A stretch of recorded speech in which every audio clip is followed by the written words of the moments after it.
Navdeep Suri joins us, distinguished fellow at the Observer Research Foundation, former High Commissioner to Australia, Ambassador to Egypt. Mr. Suri, welcome. Big achievement, getting the Delhi Declaration together at a time when there were so many naysayers who thought we may not have a joint declaration at all. What are you making, what do you, for all that's happened, what's the biggest takeaway?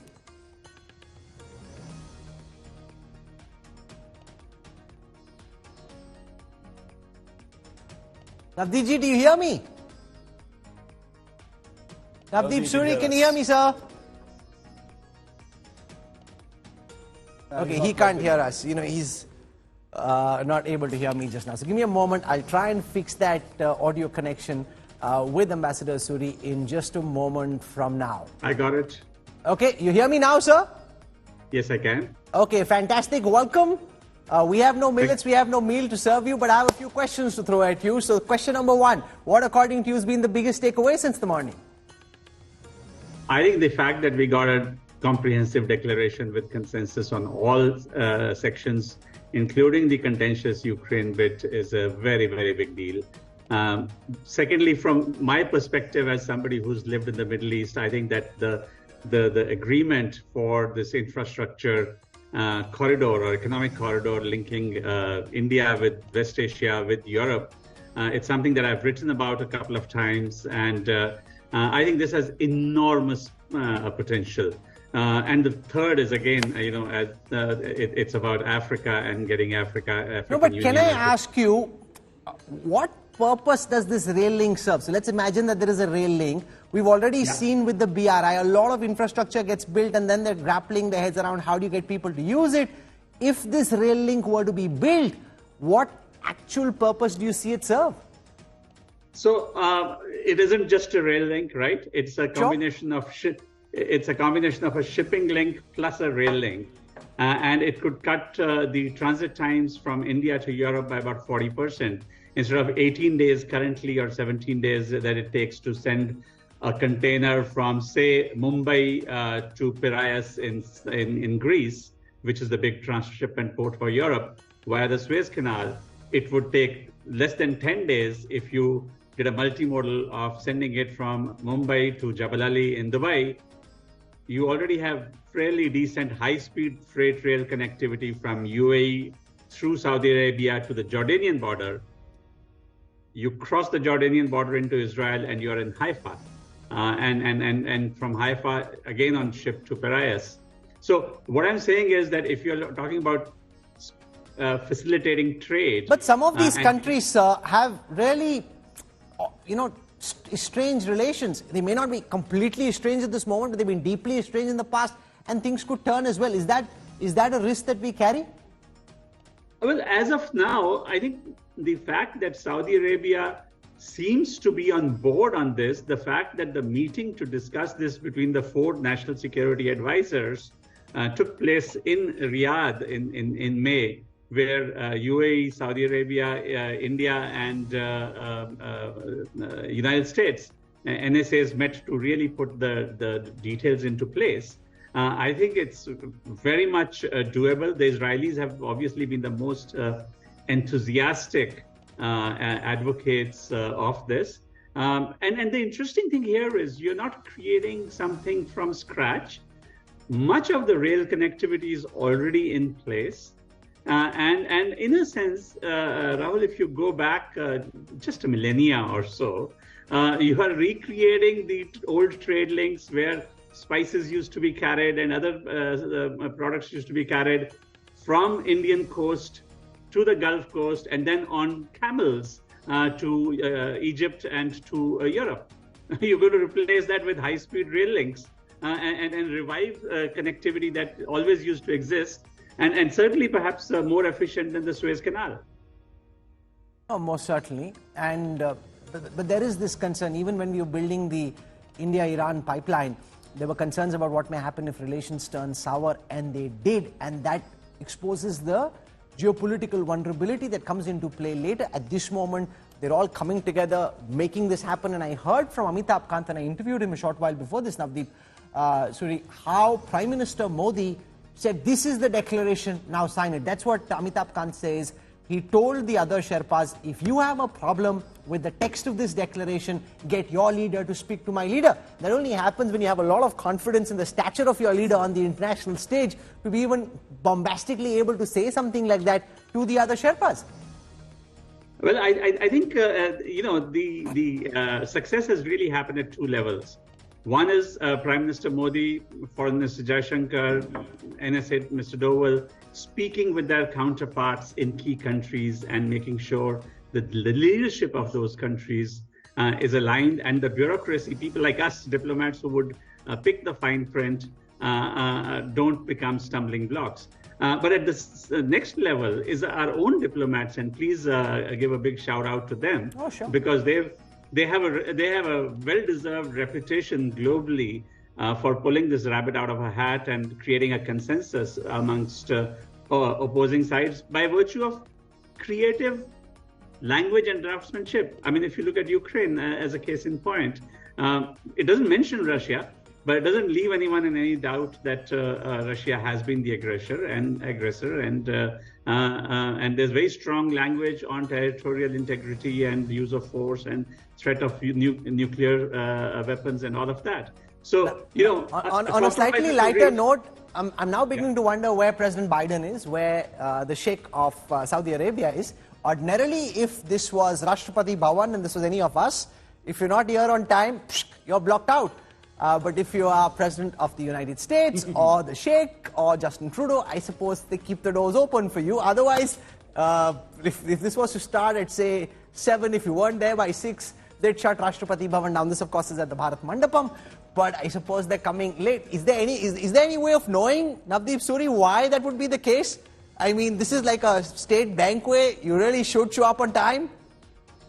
Well, you should show up on time, but you could also have been sequenced based on which hotel you are coming from or what the logistics was. Our protocol is pretty good at working this out, that this is the sequence in which, because everybody is coming with a bit of a carcade, right? So you need physically. Shiv said he wanted to speak to Sanjeev Kapoor, so our producers have got him Sanjeev Kapoor. Sanjeev Kapoor, welcome. Great to have you with us. Thank you. Chef Sanjeev Kapoor, really lovely seeing you, and congratulations. We understand that you're the man behind all the, the Millet Khana that's being served to all the world leaders. How does it feel? Food that you've created, feeding the most powerful people in the world. There's a team that's a large team that is doing. There's a very able team that's doing this. I'm just commenting. No, okay, take us through the menu. Yeah. The logic, your philosophy. I just want to read it out very quickly to our viewers so that they have a sense. Just take us through what you've done, why you've done it in the way that you have. You're calling this the Sharad Ritu menu, medley of traditions, customs and climate. Bharat is diverse in many ways. Take us through what you're thinking and how you've curated it. Yeah, okay, so Rahul, first and foremost, let me clarify. The menu, there's a large team that is built. I'm commenting on this, okay? So this menu is naturally the theme, as the Millets, we all know, has been going on since the United Nations decided. We took ownership of it in a big way, and all hotels, all chefs from all across, they have been creating. So when this started, at our part, we started creating a Millet Khazana, and our repertoire of millet dishes runs into hundreds today. In today's menu, what is there and what has been created by great chefs, I would say, is something that is available from all over India, a vegetarian feast, which captures essence of Indian food, diversity, and also with internationalization of that in terms of presentation. No, but where is the diversity, if I can ask? If everything is millets, where is the diversity? No, not everything is millet. We are talking all millet. The dishes I saw, all the dishes on this menu that's going to be served tonight, they're all millets. So something, whenever there is some theme around it, whenever there is a theme, that theme is overplayed. So in some sense, it's a year of millets, that theme is overplayed. That is one part. And I think not always when you see something, it's while it says you create more conversations around it. Not always it is, if you look at the whole composition of meal, the percentage wise maybe 10 to 15% of what you would eat. There are other elements. So when there are vegetables, so there is jackfruit that's there. Yeah. Again, something which India takes ownership of. Rice from different parts of India. So Mata rice, red Kerala rice that you see, that's diversity there. There's Ambemor rice from Maharashtra. Again, there is diversity. It's diversity of dishes, ingredients that India is famous for, not known for. What I mean is, not always. So we think that India, world knows it for things like maybe butter chicken, maybe naan, things like that. But India has so much more to offer. And that's what this menu is displaying. So you chart street food, which normally you would not see being featured. So street food with sphere of yogurt and chutney, that's there. Fantastic combination. A street food being featured for this. I think we have so many street vendors in India. India thrives, taste of India thrives on streets of India, and we don't recognize them. And that's something which is being recognized at world scale, world level. I think we need to give, we need to understand it's not whenever there is any diplomacy, there are different layers to it. And in food also, we try and see that what we can do. It's not about all big chefs trying to create something. I think it's a collective effort from Indian Are people lapping up millets? Initially, people were very apprehensive about millets. Not Shiv, of course, but people were apprehensive about going back to millets. What's been the feedback that you're getting? And also, are millets suitable for an international palate, Chef Sanjeev? You know, after they go back from here, like Rahul said, will they want to eat millets? Perfect. I think very good question. So today, if we see, most people, they are, especially in the West, what we are seeing, there's a lot of allergens that are there. And gluten is one of the biggest problem that we are seeing. And that, I think, through millet, we answer that. The millets that are used, they're easy to, so dinner millets that you see, ek hota hai mota anaj. This is not mota anaj. This is chota anaj. These are small millets. Minor millets have been used, right? So sama, very easy to cook, very easy to digest, gluten-free, right? So now the care has been taken that easy on digestion, easy to cook, and taste-wise, they are pretty balanced. It's not a taste which, it's not a very strong taste. It's not a strong taste. It's a taste which, like potato, you can do so much with it. So even barnyard millet is something that you can use. You can use anything with it. It's such a versatile millet. So it's not something which, when you have it, you say, oh, okay, this kind of maybe people from the northern hemisphere, they can say, oh, this looks more like polenta. Maybe some kind of a polenta it is there, which they are familiar. Maybe grits, they are familiar with this.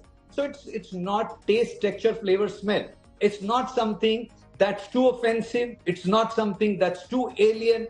It's something which blends in, and spice level, whether it's curry leaves, all that care has been taken. So chefs have done a great job, I would say. The collective effort that's been put together. Hats off to them. Thank you very much, Sanjeev Kapoor, for joining us. As luck would have it, since we've been speaking so much about millets, I've received at least 10 messages, largely from chefs, inviting us to a millets meal. I think there's no getting away from millets tonight, or I think anytime soon. You can't. Yes, Rahul. I think chefs who have worked on this meal, I think fantastic job. And yes, I also joined those chefs to invite you guys to have a great millet I'm meal. definitely taking that up. Now it's recorded also. Chef Sanjeev, you can't back out from this. You've invited Rahul and me. We're going to come over for a millet meal with you now. Michael